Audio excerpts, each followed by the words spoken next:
Today's OTAs were led by Ben Johnson, who showed off a more intense version of himself during practices. He is setting the tone for accountability and shifting this culture.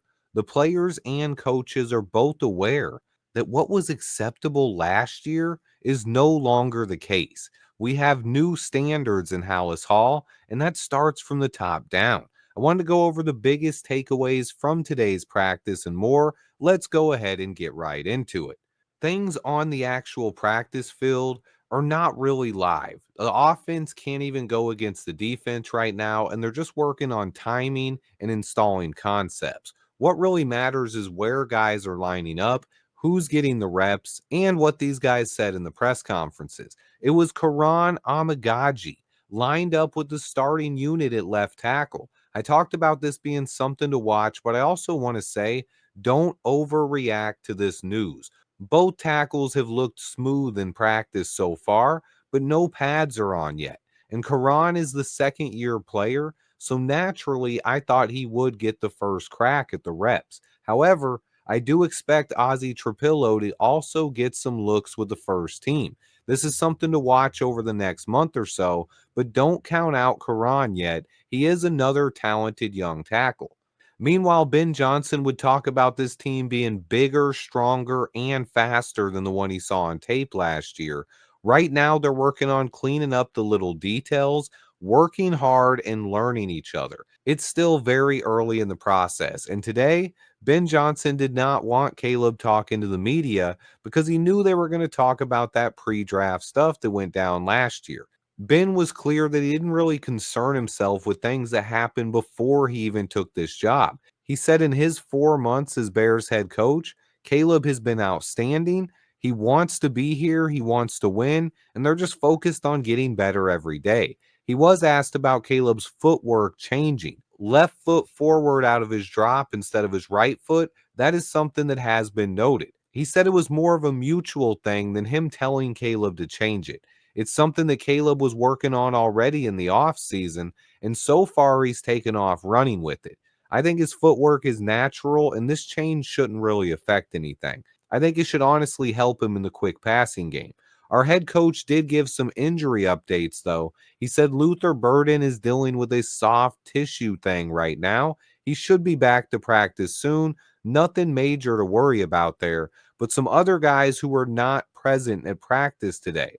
Kyler Gordon, Terrell Smith, Andrew Billings, Zach Pickens, Elijah Hicks, Ryan Bates, Colston Loveland, and of course, Braxton Jones. Two guys that really need to get out there and earn roster spots are Zach Pickens and Ryan Bates, as neither of those guys are guaranteed spots on this team. So the sooner they can get back, the better chances they have of making this roster.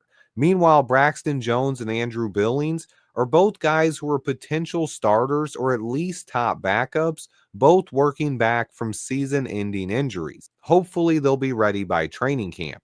No real updates on the other guys there, but there are no new injuries reported. Colston Loveland is still working his way back to 100%. Hopefully, he's ready for camp. But the Bears also had some really interesting press conferences as well.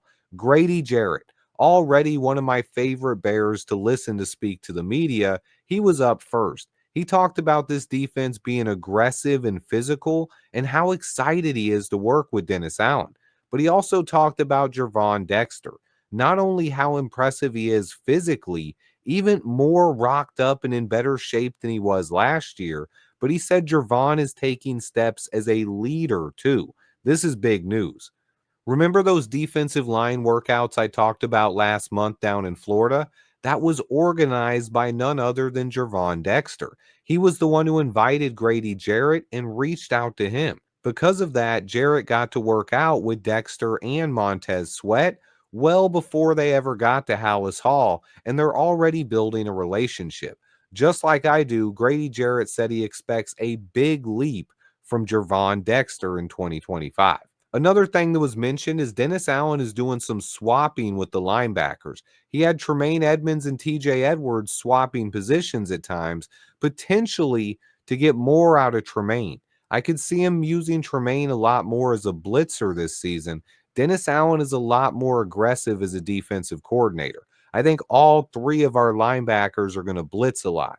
That's TJ Edwards, Tremaine Edmonds, and potentially Ruben Hippolyte. We'll see what Dennis Allen has in store for him, but I do believe the Tremaine Edmonds pass rush skills were always underutilized by Matt Eberflus.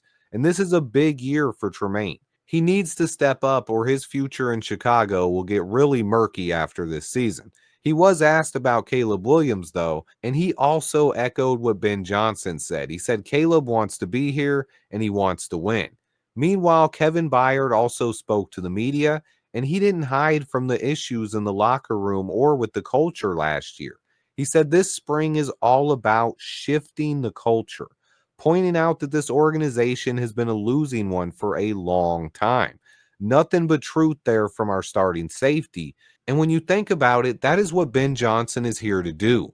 And that's what Ryan Poles said he was going to do in his very first ever press conference that people don't remember. It's all about turning things around, changing the culture in Chicago, and it's not something that happens overnight. Ben Johnson said the same thing. It's going to take time. The more time they have on task, the better they will be at this.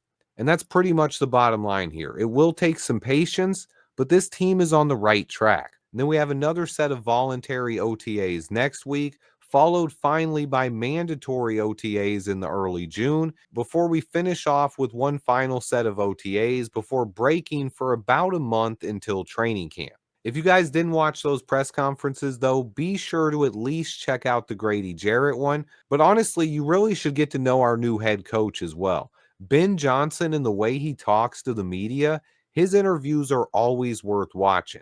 And if you haven't watched any Ben Johnson interviews yet, definitely check out how he handles the press today. When it comes to our new head coach, he really gives it to you straight. He's not going to BS. He's not going to cherry coat things, and he's not going to avoid the tough questions either.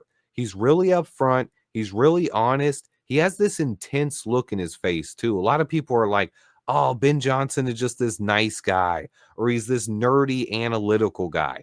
You really got to watch Ben Johnson and how he talks, and you can see that intensity in him. You can see the passion. When you're really passionate about something and you talk about it, people can see it. And when you watch Ben Johnson talk, you can see he is a guy who is passionate about turning things around in Chicago. He's excited about how bad things have been in the past. When they talk about challenges, when they talk about what a tough division we're in, when they talk about how Chicago's never had a 4,000-yard passer, all those things, all the bad things that's happened as Bears fans over the last 10 or 20 years, those things excite Ben Johnson. He wants the challenge, and he knows if he can win in Chicago, he will be an absolute legend. So give this guy a chance. Check out those press conferences if you haven't seen them. I appreciate everyone who watches. Please stay tuned. Remember to hit that like button, turn on those notifications so you don't miss out on future videos. And until next time, bear down.